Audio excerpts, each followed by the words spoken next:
Depuis quand une Clio a-t-elle besoin d'un abonnement mensuel pour démarrer à distance ? Comment en est-on arrivé à remplacer un simple bouton par 4 sous-menus et 2 bugs logiciels ? Bienvenue dans le monde merveilleux et un peu ridicule de la conception automobile moderne.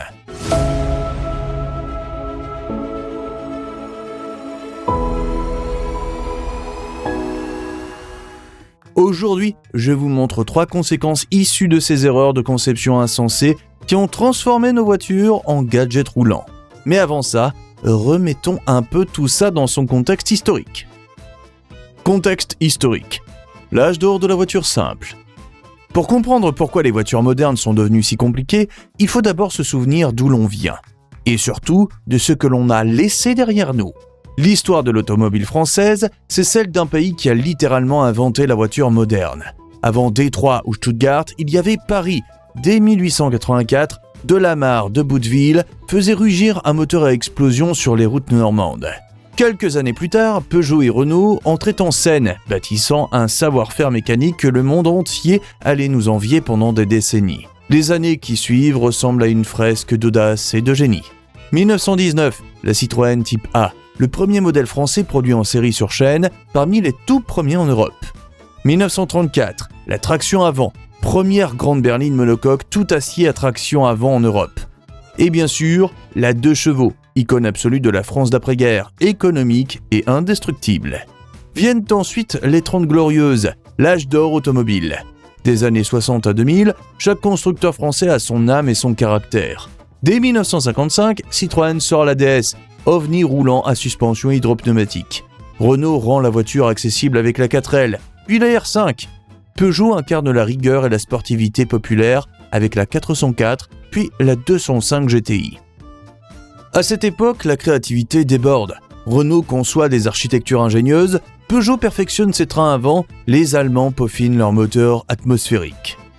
On expérimente, on ose, on innove. L'aluminium, la fibre de verre, la sécurité, la tenue de route, la sobriété. Tout progresse. Et de cette effervescence naîtront les Young Timers, ces voitures cultes des années 80 et 90 qui font aujourd'hui battre le cœur des passionnés. Puis, au tournant des années 2000, la magie s'essouffle. Les constructeurs embrassent la norme, la rationalisation, l'électronique. Les écrans remplacent les boutons, les calculateurs remplacent les sensations. Les lignes s'uniformisent, les voitures se ressemblent. L'automobile entre dans l'ère du logiciel, de la donnée et du marketing. On parle d'intelligence artificielle, de connectivité, de conduite assistée. Et quelque part, entre la fin des années 90 et le début des années 2000, la voiture passion s'est éteinte, remplacée par la voiture produit. D'ailleurs, dites-moi en commentaire si vous avez connu cette époque. Parce que pour ma part, quand je repense aux voitures des années 80 et 90, j'ai toujours ce petit sourire nostalgique.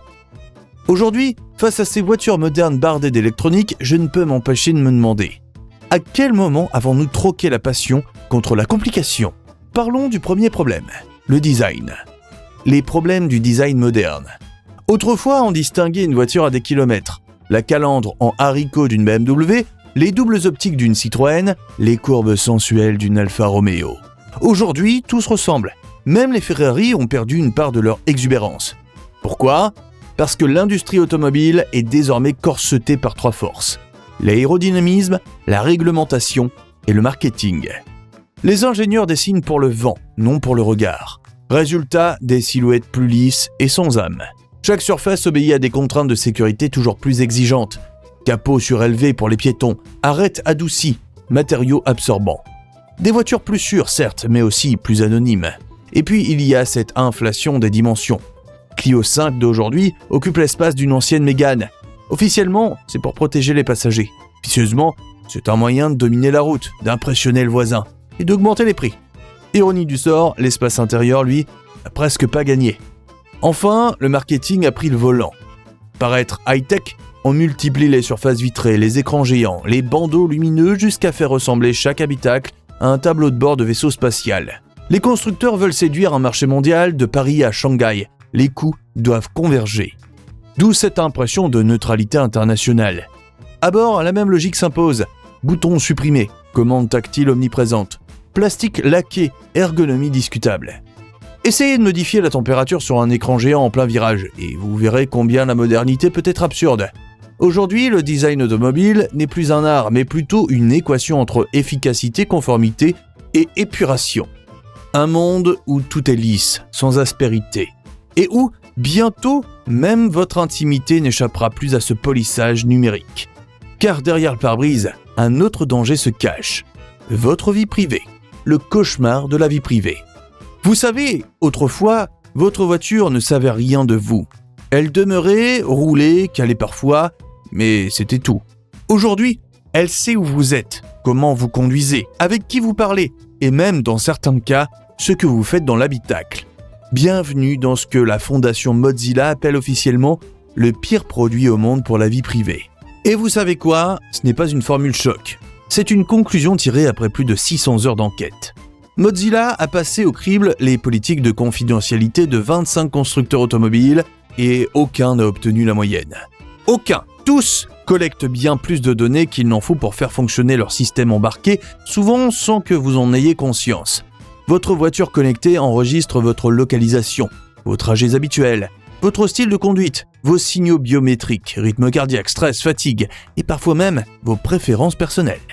Et comme si cela ne suffisait pas, elle récupère aussi les données de votre smartphone, de vos applications, voire de sources tierces comme Google Maps ou SiriusXM. En clair, votre voiture est devenue une sorte de smartphone géant sur roue. Sauf qu'ici, vous n'avez aucun contrôle sur ce qu'elle envoie. Et le consentement dans tout ça ? Eh bien, pour certains constructeurs comme Subaru, le simple fait de monter à bord d'une voiture équipée de services connectés équivaut à un accord implicite.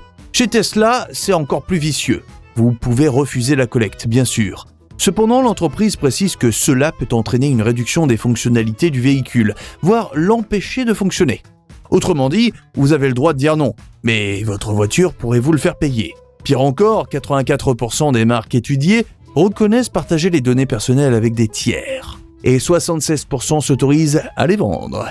Certaines, comme Nissan ou Kia, admettent collecter des informations aussi intimes que l'activité sexuelle des occupants. Oui, vous avez bien entendu. Entre les capteurs de siège, les caméras intérieures et les microphones, la voiture moderne est devenue un dispositif d'observation permanent. Un cauchemar sur eau, littéralement. Alors évidemment, on pourrait se rassurer en se disant que ces données sont bien protégées. Sauf que non. Selon Mozilla, aucun constructeur n'a mis en place un chiffrement complet des données personnelles collectées. Et sur les 25 marques étudiées, 17 ont déjà subi des piratages ou des fuites de données au cours des 3 dernières années. Autrement dit, les informations sur vos trajets, vos habitudes ou vos conversations peuvent se retrouver n'importe où. Dans ce chaos numérique, seuls Renault et Dacia tirent un peu leur épingle du jeu. Ce sont les 2 seules marques qui permettent à leurs clients de demander la suppression totale de leurs données, comme l'exige le RGPD européen. Elles ne sont pas irréprochables, mais au moins elles respectent le droit à l'oubli. Et pendant que les constructeurs multiplient capteurs et services connectés pour votre sécurité, la frontière entre assistance et surveillance devient de plus en plus floue. Aujourd'hui, la voiture vous protège. Demain, elle pourrait vous dénoncer à votre assureur, à votre employeur ou même aux autorités. La voiture moderne est un terminal de données roulant bardé de microphones, de caméras et d'algorithmes. Et ça, franchement, c'est tout sauf anodin. Et on ne parle même pas encore des coûts de réparabilité et des problèmes moteurs. Le coût et la réparabilité, le cauchemar moderne. Si vous aviez encore un doute sur le fait que nos voitures modernes ne sont plus conçues pour durer, en février 2025, l'Observatoire du SRA a étudié près de 4 millions de rapports d'expertise automobile. Le résultat est édifiant, car en 2024, près de 72% des pièces endommagées lors d'un sinistre ont été remplacées sans même tenter une réparation. Pour comparaison, c'était 69% en 2023. La tendance est claire, au lieu de réparer, on jette, on remplace. Et cette dérive n'a rien d'un hasard. Elle découle directement de la manière dont nos voitures sont conçues aujourd'hui. Regardons les faits. Les véhicules modernes ressemblent à de véritables puzzles technologiques. Les carrosseries sont fabriquées à partir de matériaux composites, collés et moulés, pour répondre aux crash tests, certes, mais aussi pour obtenir ce look sculpté qui séduit les magazines et les réseaux sociaux. Les ailes, les pare-chocs, les capteurs ADAS, tout est imbriqué, pensé pour être remplacé plutôt que redressé. Autre constat, la durée de vie des pièces a nettement chuté. Les constructeurs savent qu'en Occident, remplacer rapporte plus que réparer. C'est devenu un modèle économique à part entière. Une simple collision et votre facture d'assurance s'envole. réparer demande du temps, du savoir-faire et un outillage spécialisé. Une aile froissée, même redressable, doit être réalignée avec précision pour ne pas perturber les radars et capteurs de freinage d'urgence. Et devinez quoi ? Tous les carrossiers ne le font plus. Non pas par manque de compétences, mais parce que ce n'est plus rentable. Alors, que fait-on ?